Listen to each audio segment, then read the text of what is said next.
Well, I hope I'm live because I don't really know. Oh my goodness. Guess who's back? It's me. They brought me back. Can you believe it? I can't believe it. Why do they keep bringing me back? I don't know. But I'm here, your host, Angel Tyree again with Speak Up Live. And I thought I would start super light and fun because we talking about something heavy today. This is some deep stuff today. Did you guys see the news? Are you here in LA? Are you watching what's going on? Well, I commend Speak Up because Speak Up independently had a report done about racial bias against Black students in LA Unified Schools. And while I would like to say that the findings were surprising, I am not. As a Black mom of a Black son who is school age, just not shocked at all. I'd like to tell you I'm shocked, but I'm not. So we have a show today to talk about the findings of the report. We have assembled some amazing guests. You'll see one who's back again because he was so awesome and stellar last time, and we had to have him back so soon. But we have assembled some really amazing guests to talk about a really, really important topic. I know I'm fun and light and crazy, but this is a really important topic. It's near and dear to my heart. I hope it is to yours too.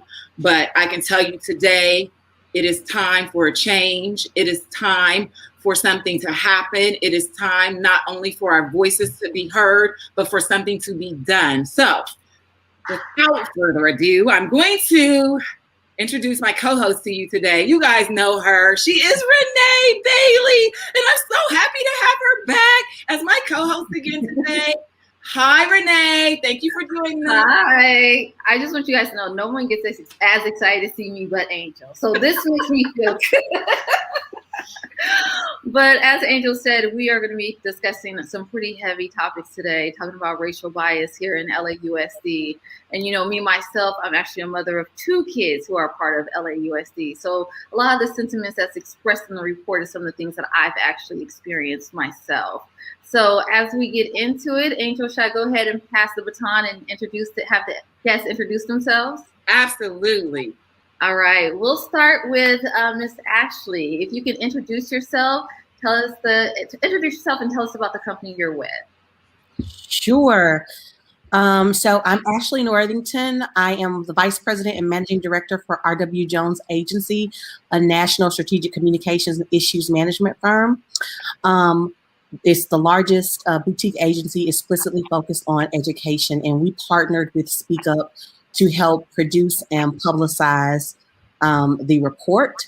I'm super excited to talk with you all today because, you know, that old school washing machine, the most important part was the agitator. And so I am happy to be a part of this moment with you all because we can agitate and advocate for Black students in LA.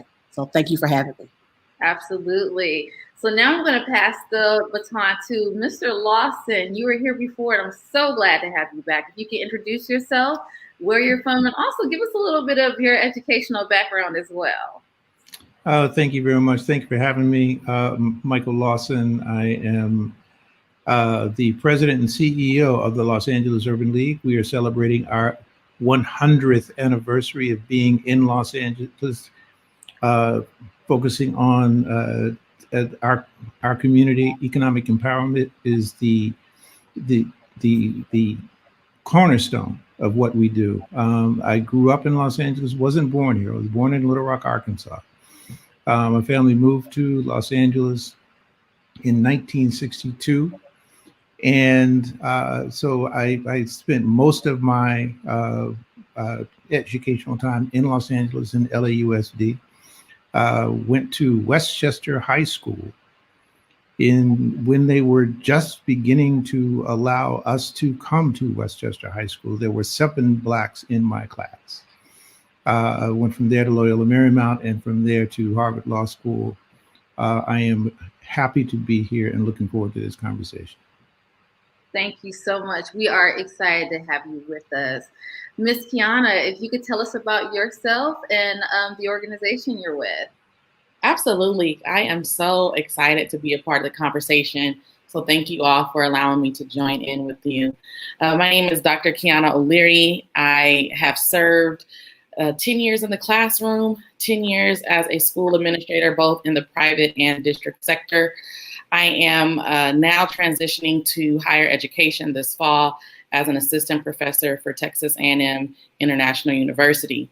I began my career in Los Angeles County, where I am a native, and have recently, since the COVID pandemic, transitioned to Houston, Texas, where I now reside. I'm a social justice advocate. I call myself a system disruptor, right? Because having the privilege of working within the system to dismantle systemic oppression for marginalized learners have been my groundwork. And I'm just happy to share some of the results and impacts that I've been able to lead and support for students in the Los Angeles area. So I'm excited to discuss the report, but also discuss the solutions. Awesome. So excited to have you. So thank you for joining us. Last but certainly not least, I don't know if LeBron remembers me, but I met him years and years ago, and he impressed me so much because his whole craft was about math. And he said he was going to teach math in a way that Black kids could understand. And I was like, wow, I've never met someone so intrigued by math before. So I'm so glad that we have the opportunity to serve on a panel today. So thank you. If you could introduce yourself and I'll give everyone a little bit of information about you. Thank you so much. Thank you so much, Renee. I appreciate it. Yes, my name is LeBron James. I'm the only one working right now. The other ones are unemployed. I'm the Chief Education Officer and co-founder of MiloEDU.com. We are a Black ed tech company focused on training teachers and administrators how to create culturally responsive learning environments for students of color around the country. My background is I have a degree in math from UCLA. So I was a high school math teacher for 15 years. And I was able to help students increase their state test scores by 26% by realizing that culture is the key to learning. And then also I attended Harvard University, like Mr. Lawson, not the law school, but I attended the ed school where I got my master's in school leadership. And so I'm so glad to be here to have this discussion and to share solutions to this problem. So glad to have you.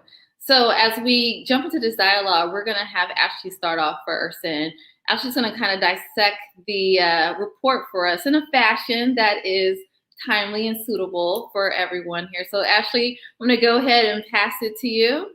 And before we go to Ashley, I just want to say, if you're watching this live, you can drop your questions or comments in the chat, and we will try to address those today. If we cannot get to this today, or you're watching this as a replay, still drop your comments in the chat, and someone from Speak Up will reply to you at a later time. Absolutely. Okay. So I think, I don't know if you guys can see the slides yet. Okay, there we go. Wonderful. So the name of the report that we released on Monday was The Impact of Racial Bias on Black Students in LA Unified, How School Culture Affects Black Student Achievement and Decisions About Returning to Campus During the Pandemic. Many of you may know that LAUSD is the second largest school district in the country, which serves about 575,000 students. About a little less than 4% of those students are African American. Over the past 10 years or so, that number has shrank from about 14% to 8%, and now we've whittled down to less than 4%. At that same time, the number of Latino students has increased significantly to about 74%. On average, as it relates to student achievement, a Black student was 3.4 times less likely to achieve proficiency in English or math than their peers. This, of course, is been the trend historically, and the academic achievement gap between Black and white students over the past 10 years has ranged from 28 to 40%. These gaps aren't closing that greatly. So obviously there's a lot of work to do in terms of student achievement for Black kids. As it relates to the report, Speak Up surveyed approximately 500 parents about their educational experiences over the past year. We took a look at how their views towards education have changed during this time of distance learning. What we found was quite interesting. First, 2 of 3 Black parents said that they weren't comfortable sending their kids back to school. That was more than any other racial group. 43% of those parents cited bullying, racism, and low expectations as reasons that they wanted to keep their children at home. I'm here. And then nearly 2 out of 3 Black parents agreed that institutional racism was built within the public education system. 60% of Black parents thought that LAUSD did not provide the same opportunities as white students, while only about 24% of Latinos thought that, and about 14% of white parents agree with that statement.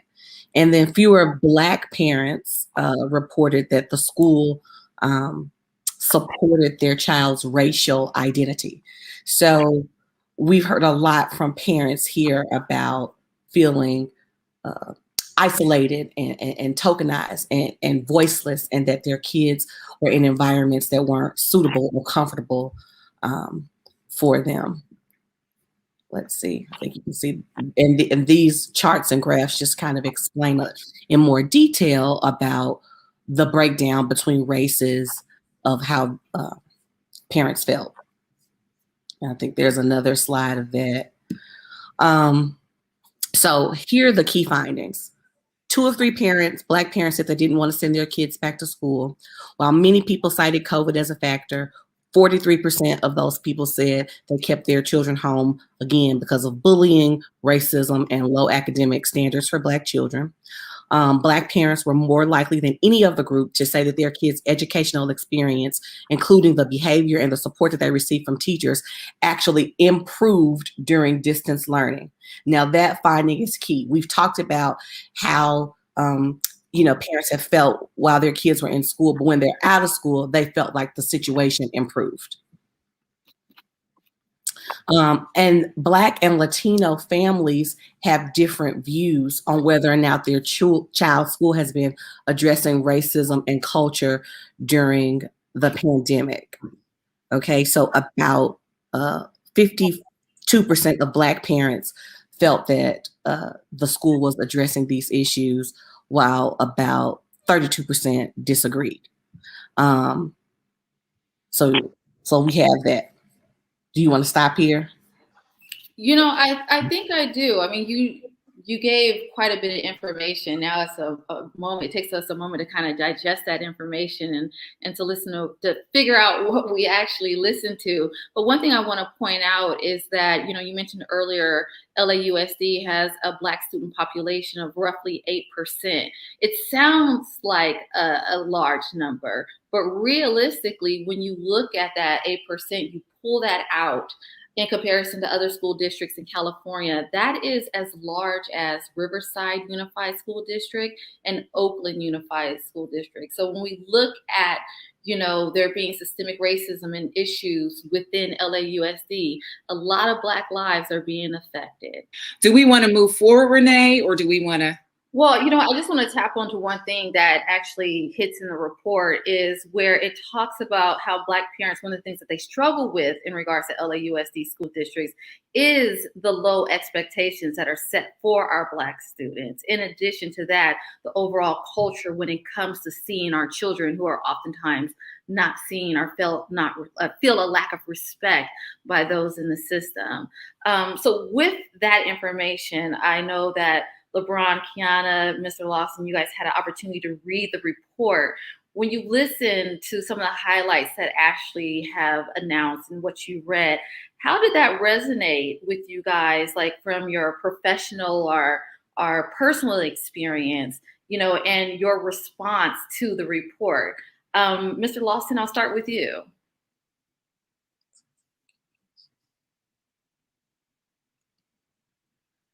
Oh, you're on mute.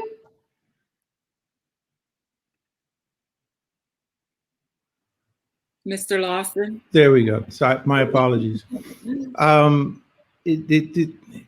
This is not a new situation. This is something that has been going on for a very, very long time. We saw this when I was coming through school. We see it now. It is the curse of low expectations. And you tell a kid that he can't do something and he won't be able to do it. But I look at the other side of the coin, and I see that our children are told that they can be, the best athlete in the school.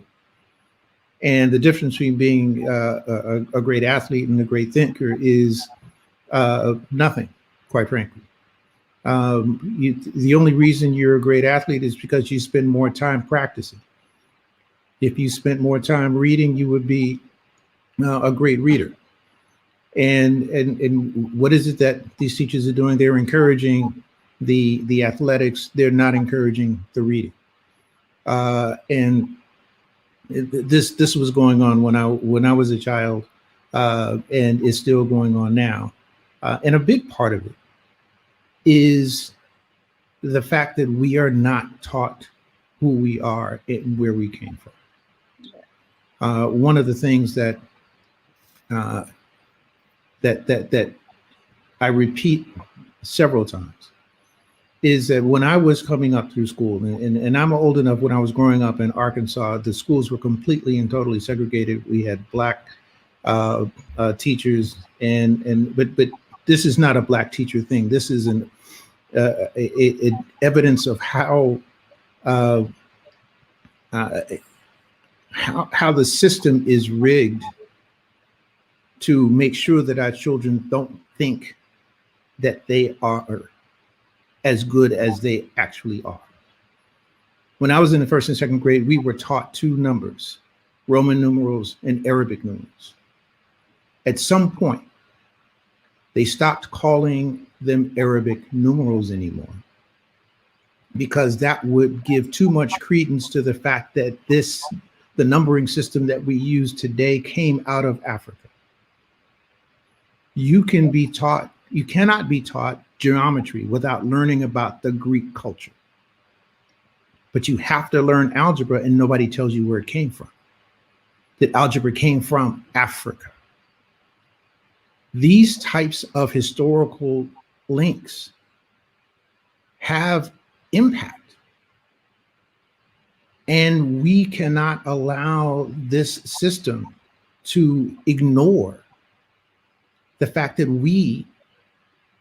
most of what we learn in school came out of Africa. There was a book that I just finished reading called They Came Before Columbus. And it talks about the fact that prior to Columbus stumbling onto North America, Africans were going across the Atlantic to and from South America for thousands of years. But we're not taught that. When you see those statues in South America, and they say, oh, why is this African-looking statue here in South America? It's because the Africans were there, going back and forth. But that's not taught, because that would empower our children. And they make sure that it doesn't get taught. We have to make sure that that is taught, that becomes a part of their curriculum. And even if it's not part of their curriculum, we need to teach them. Absolutely. Absolutely. So, LeBron, I'm going to kick it to you because, I know that math is something that you feel passionate about. And, Ashley mentioned another data point that said that Black children are 3.4 times less likely to test at grade level in math as well as English. So when you think about this report, how does it resonate with you when you think of your personal or professional experience and your overall response to the report?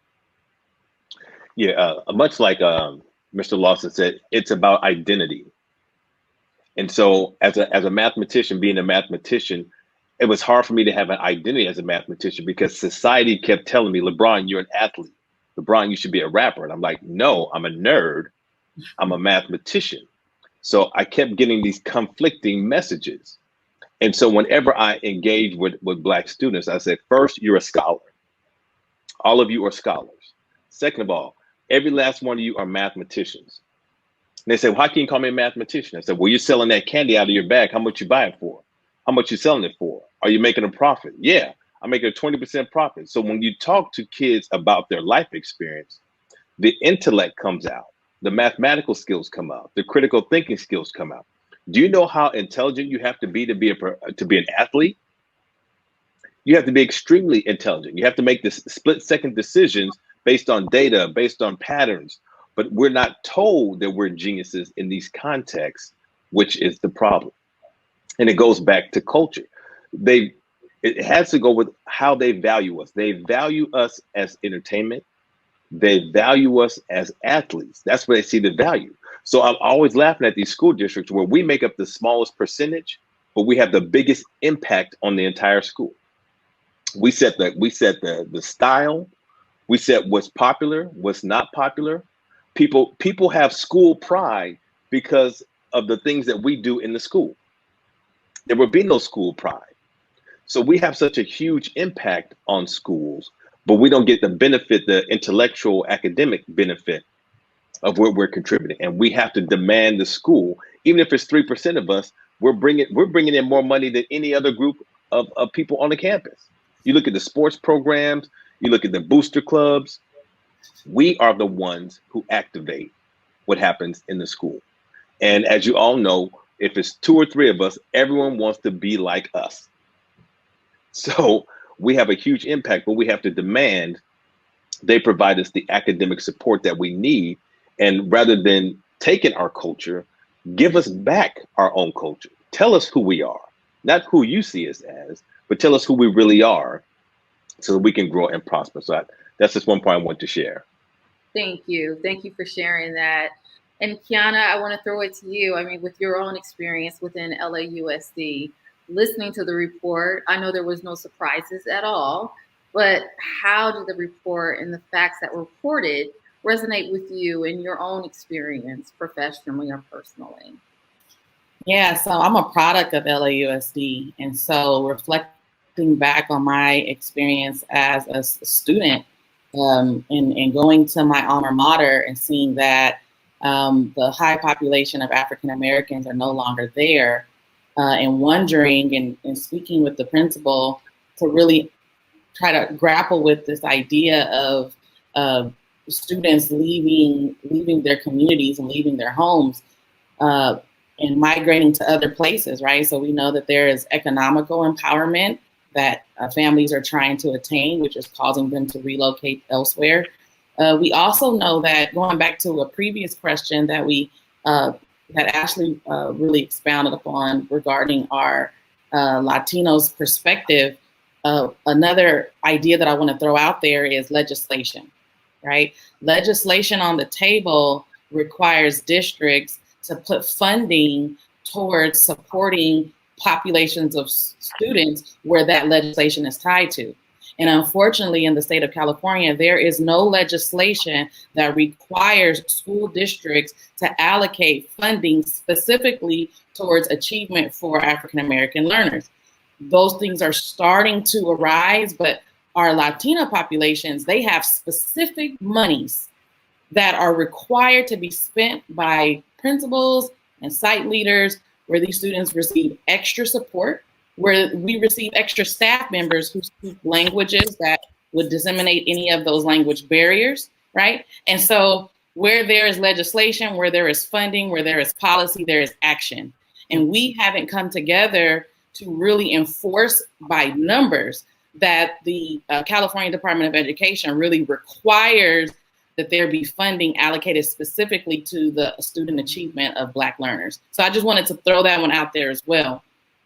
And then when I think about my own professional practices, I really think about like, what were the times where I saw the impact for Black learners? Where did I see student achievement accelerate in the areas of ELA? When did I see student achievement accelerate in the areas of mathematics? And I go back to this word intentionality, right? Really being intentional about programming, funding, and as Mr. Lawson talked about, curriculum, right? And so when I looked at my numbers at a previous school where I led, and I saw that the population of Black learners were 13%, I had a problem that 13% of the staff members did not look like the 13% of the Black learners that we had on campus. And so then there was going to be an intentionality process for me as the leader of that school to then hire a community of people who resembled the learners that we were then serving.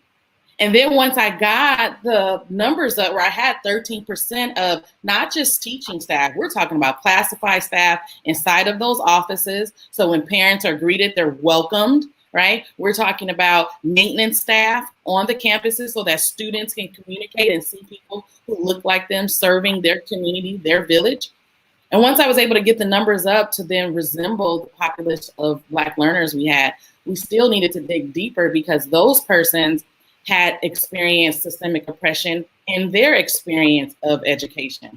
And so we had to be specific and intentional by having affinity groups and bringing in people like Dr. Howard from Center X at UCLA and saying, hey, speak to them and let them have a private space to talk about the microaggressions that they've encountered so that they can be built up, so then they can find peace at talking about identity through their classrooms and through their curriculums. So I just think that there are so many different layers that we need to tackle in order to create opportunities for our babies to perform the way we know they can perform. Absolutely. Yes, ma'am, to that. Yes, ma'am, to that, Dr. O'Leary. You're so right, because when you walk on a campus and no one looks like you, in the office, in the classroom, in the cafeteria, not even cleaning a building, no one looks like you. It's really hard to find yourself there as a child. It's really hard to lock eyes and say, this is where I belong. It's really challenging. And so you just hit the nail on the head there as one of, I think this came up in our last episode about this, representation in the staffing on school sites and the lack of representation in LA Unified School District. I want to get moving through the findings a little bit more, but nailed that one. Loved it. There's something else LeBron said that I want to circle back to, but first let's get through the findings and I'll come back to it.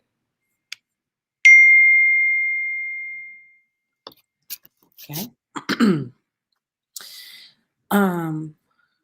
Great. So when we talked with, before we get there, okay, so we analyzed some data, analyzed some data from LA Unified Schools and measured student satisfaction. And what we found was that 16% of Black students reported being bullied. And that was the highest of any other racial group within the district.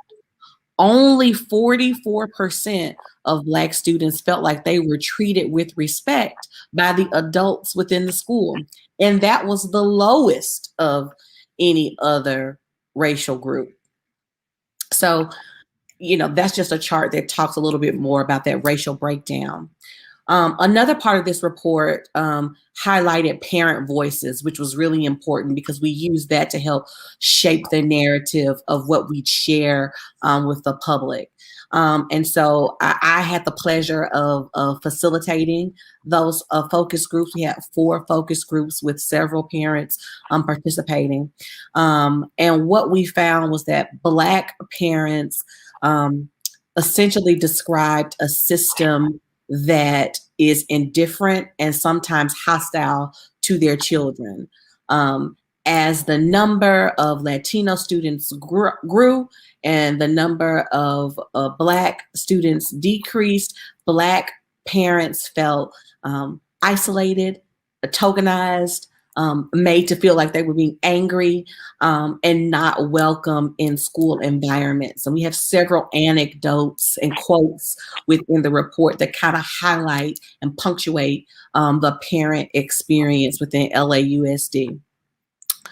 Here is the good news, so we can really get to how do we get to solutions.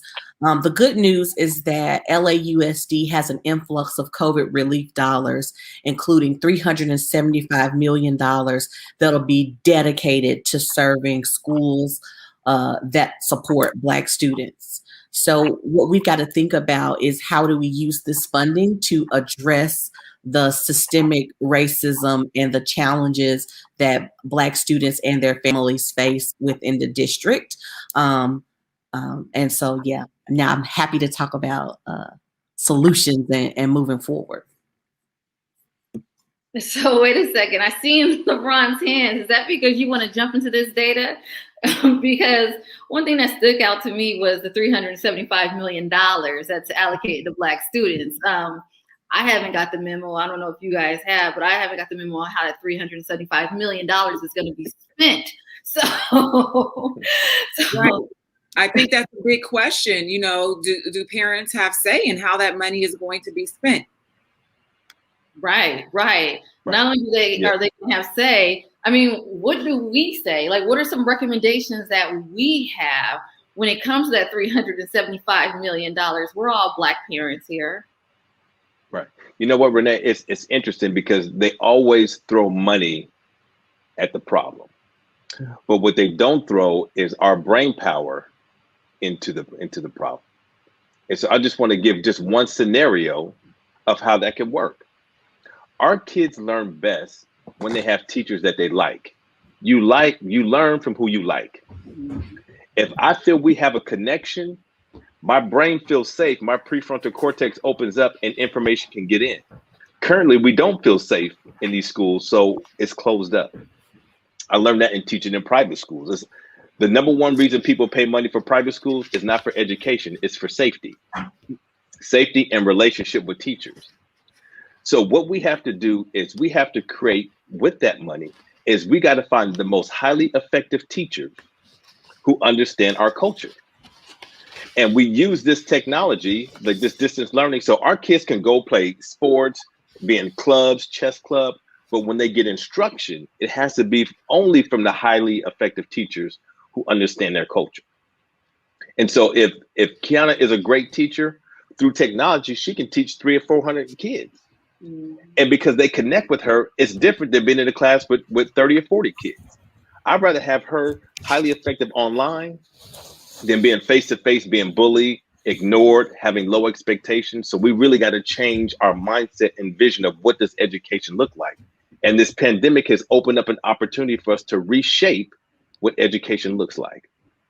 And so, you know, that's why I'm so excited, because that's what I'm doing. I've trained over 600 teachers so far on how to teach culturally responsive education so that the kids feel valued.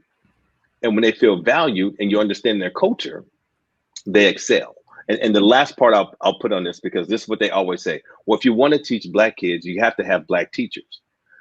To have Black teachers is fantastic, but it'll be 130 years before we can get 30% of the teachers to even look like us. So we have to take the current teaching force and make them culturally responsive. Now, I taught at a private Jewish school, and in my interview, the rabbi said, "What do you know about Jewish culture?" They said, "LeBron, we know you know the math, but you got to come after school. You have to practice Shabbat. You got to read the Torah. You got to go to bar mitzvahs. You need to know our culture to teach our kids. We got to demand that of everybody else. You got to know our culture before you teach our kids." And so that's why I'm excited about what we can do and why we're having this conversation. I think you nailed it. I think we are in a really great time in that some of the younger teachers coming in are getting this culturally responsive approach to education. I hear that all the time when I interview new teachers. I think that is a really great thing. One thing that concerns me, however, is some of these teachers who have been in the system for a long time, but they're not going to be matriculating out of the system anytime soon. And they know it's going to take an act of Congress to get them out of their classroom. And we have kids that have to come through these classrooms. Like, that is what concerns me. These new fresh teachers, I think we have really good batches of young teachers coming in who know that they don't know, but they're willing to learn. And I think we have the older teachers who say, I have this big entity supporting me and I'm not going anywhere and I'm going to do this the way I'm going to do it. What y'all going to do about it? Because right now your kid can't pass my class. That's the ones I'm worried about. What do we do? How do we change that? I love to jump in on that one. I just have a question. Go ahead. I love to jump in on that one. So one of the shirt I'm wearing, Blackademics, I'm the co-creator of a show that highlights Black teachers really supporting Black children. And the impetus of the show was to really showcase culturally responsive pedagogy so that other teachers would see what that looks like in action. Because oftentimes teachers are in silos on campuses. So if I want to even observe culturally relevant practices, sometimes I don't get an opportunity because I am confined or I'm set inside of my classroom. And with technology, you don't have that excuse anymore, baby, because we have so many opportunities for you to see what those culturally relevant practices look like in action. And so our TV show was to say, we're going to showcase 3 teachers and we're going to allow the students to judge which teacher connected with them the most and which teacher taught them the material in the best manner. And so now if we require these teachers who are supported by larger entities, right? Pun intended, right? We can still require them during their time to look at practices and to enact practices that support pedagogical strategies for our learners. And I think it's just the time right now for us to stop allowing things to go as normal and to really require things to be dismantled and restructured. And there were so many years ago where there were teachers who were fighting administrators to embed technology. And when COVID-19 hit, you had no choice but to embed technology in your practices. And so right now we're at the no choice mark where there's no choice for you to support Black children in the best manner that they receive education. Yes. I'd like to comment on it a little bit and go back to what Mr. James said and talk about his experience. The Jewish community doesn't wait for LAUSD to teach their children about their history. While we wait for this 137-year launch of black teachers in our schools, we need to teach our children about their history. The fact is, it is appalling that this country didn't have in the books information about Greenwood's, the massacre, the race riot, the massacre in Greenwood. What's even more appalling is that we didn't teach our kids. We need to, while we're waiting for LAUSD to change, we need to take a page out of the book in the Jewish community and teach our children what they need to know, that they are descendants of kings and queens, and that most of the intelligence in this world has come out of Africa, come out of their ancestors. We have to do that now. I want to jump in here and say that in our focus groups, many of the parents said that they were in fact offering their students additional resources and enrichment opportunities because they couldn't wait on LAUSD to get it right. And so rather than worrying about fixing the system, they had to take matters into their own hands and seek out other opportunities to make sure their children are well prepared to succeed in this world. I also like to just back up the conversation a little bit as we talk about possible solutions. I think that we have to first, in order to fix any of this or address any of this, I think we first have to get clear about what the real challenges are. You know, this is not necessarily about people or personalities. This is about policies and practices. And so when we think about policies and practices and how to address an issue that is as insidious as institutional racism, there's often this very push-pull sort of tug of war between the prescriptive and the descriptive approach to policy. The prescriptive approach tells us that, you know, if we all are operating at our best selves and nobody has any advantages or disadvantages, this is what should be happening. It's sort of like the ideal world scenario. The descriptive approach considers the prescription, but it deals with the hard facts and truth of what is going on in the actual environment. And until from this report, what we know from living in my skin as a Black woman who's attended public school her entire educational career, we know what the challenges are, but we can't be the only people who know them. And so until we all get clear about what the challenges are and we speak truth to power and call them out, make them understand, we cannot galvanize effectively around any solutions. We can't get any consensus, real consensus about how to spend a large sum like $375 million and to really get clear about what the challenges are and call them out. Absolutely. Completely agree with you. Two things I wanted to circle back to. One, Mr. Lawson, I think you're right about we have to educate our own, but I'm going to just venture out and say that many of us don't know our own history, so we can't teach our children. We don't even know because the history has been so rewritten and so convoluted that we don't even know our own history to teach it to our children. So I'm going to say to our Black families out there that are listening and watching right now, it's okay if you don't know. I'm going to give you that because this system wasn't even designed for you to know. It was actually designed for you not to know. However, it is up to you to go find out and then teach your children, your students. Yes, the curriculum in the school should be culturally sensitive, culturally aware, culturally appropriate, and it should tell the truth, which we know it doesn't. However, the information is out there and we have to. There's no reason your kid doesn't know about Black Wall Street, but knows about Wall Street. Your kid should know. And your kid should also know what happened to Black Wall Street. And so these are things where I will venture to say, like, I think sometimes parents, families just don't know, but the information is there and you should charge yourself with going to find out and teach your child. I'm in it too. I do that with my own child. So that's one thing. But the other thing I want to go back to was LeBron mentioned about, you know, really the resources that Black students bring to school. We bring the cool factor. We bring the money in sports.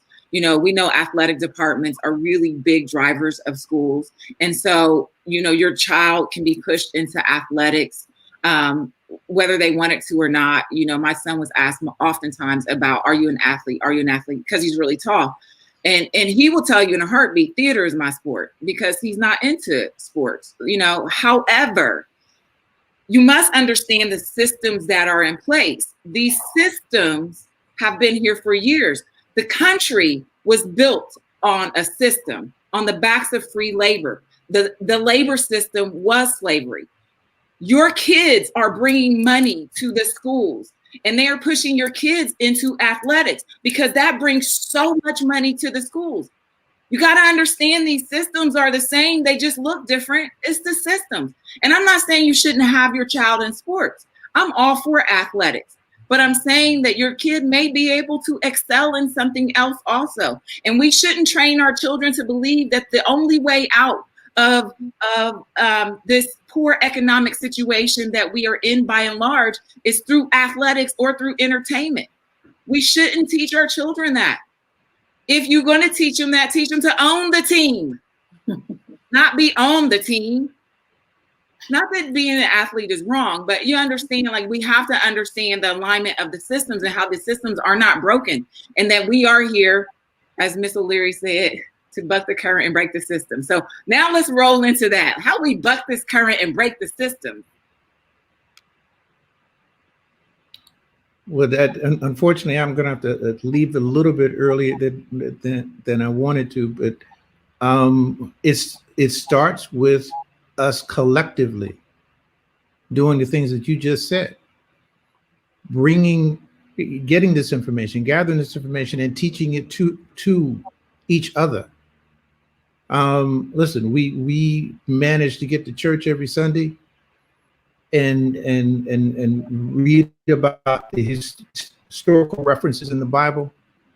We can use that time to learn about our history.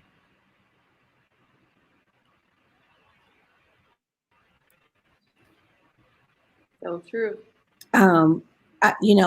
When I think about this, I think about how do we fix injustice? How do we fix the system and not focus on fixing people so much? And so what I think has to happen is to untangle some of this. We've got to evaluate all the policies, programs, and practices at the school and district level through the lens of equity, right? We have got to ask ourselves in that sort of evaluation, who does this affect? Who benefits? Who stands to lose something? And who's situated the farthest from opportunity within each of these environments and rules that we establish? If we can try to ask and answer some of those questions, then we might begin the process to rooting out racism within our schools.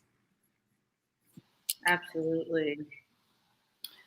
And I think an additional offer that I want to put on the table is coming out in numbers, right? The collective. And when I think about what occurred with the bus boycott, there were numbers of people who refused to ride a bus.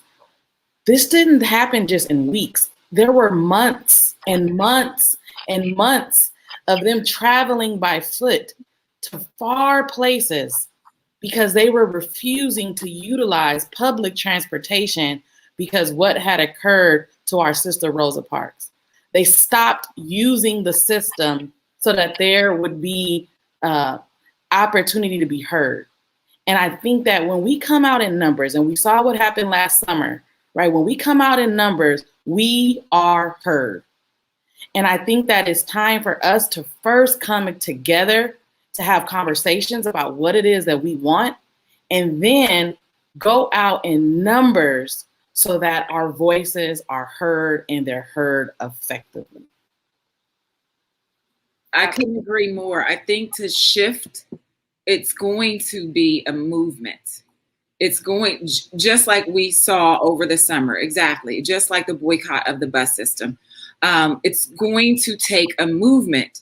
And so my sort of question is, because I told y'all I don't have any answers, I just ask questions. My sort of question is, though, how do we begin the groundswell of collectively coming together and moving the system and shifting things? I know these conversations are a start, like I know they are, but what I don't want them to do is just, fall off a cliff and no one hears the rock at the bottom. I want it to, hit the ocean and we see the ripple effect of it. That's what I want. And so, like, how do we collectively, stop showing up or show up? How do we collectively stop giving our funding or give our funding? Like, how do we collectively sort of make these things happen? And like, what are like just action steps that parents with students in school can make right now? Like, what are action steps that we can put into place that if we all take the same or similar action is going to move the needle?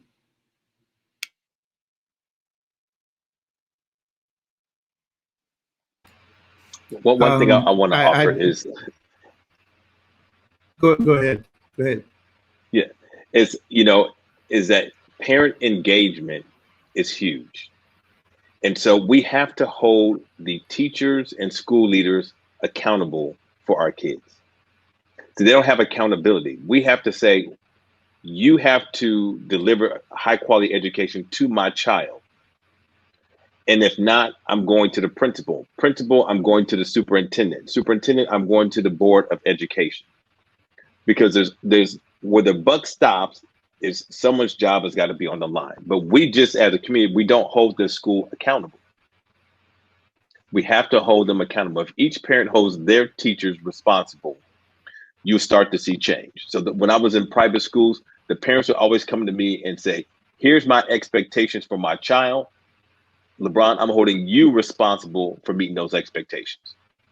Now, if my child doesn't do what you tell them to do, then I'll deal with them. But I'm holding you, the teacher, responsible. We need to hold our teachers and school leaders responsible. Absolutely. As a start. And I have to leave now, but I have to say that what LeBron said is absolutely correct, because the teachers will respond. Not only the teachers will respond, but the students will respond, because they see this feelings of parents who care about what they are doing and want to see them thrive as intellectuals, and they will respond to that. I apologize for having to leave early. This has been a wonderful session. Thank you very, very much. Thank you, Mr. Lawson. Thank you. I just want to piggyback off of what you guys were saying, because, what was reported in this study by Speak Up, as we said before, it's nothing new. It's a problem that just keeps reoccurring. But at this point, as a parent and a parent of Black children, I am tired of hearing these same facts over and over again. A certain part of me is starting to think that Black and brown children are used for exploitation purposes, because we talk about it, but is anything ever really done? We talk about it and we get $375 million. We talk about it, and like LeBron said, we get more funding, but the statistics never change. Yeah, I have no answers. I just pose questions.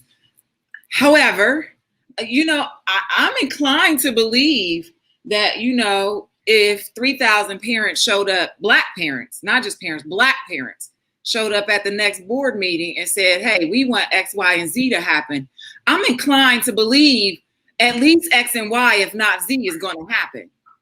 But I think that we have to show up in numbers, and it is showing up in your classroom. It is that. And you have to know, because I'm very well aware that as a Black parent, when you show up, especially as a woman, they see you as the angry Black mom. I'm not angry. I would like you to do what I need you to do, though. I think, though, if we can show up in numbers and be clear on what we're asking for, we will get something. The needle will move, but we have to agree on what we're showing up for to some extent. Won't be all, some people gonna want red and some are gonna want blue, but we've got to agree that we want something better for our students. We've got to agree that our students can and should be meeting grade level, if not exceeding grade level. It is not okay for our children, by and large, to be below grade level expectation. That's a problem. So I do believe that if we would show up in numbers and we would show up where it matters, not, just chatting with each other in small forums. If we could collectively show up so deep, there's no way we all could get in the building. They're going to see us and they're going to begin to hear us. And then those dollars, I think, can go toward the things that we think they need to go toward, not wherever they're going to throw the money. Because does anyone know what they're doing with the money right now? But that's part of the problem. And the reason why I say that, a comment just came up that was so true. There's a lack of accountability.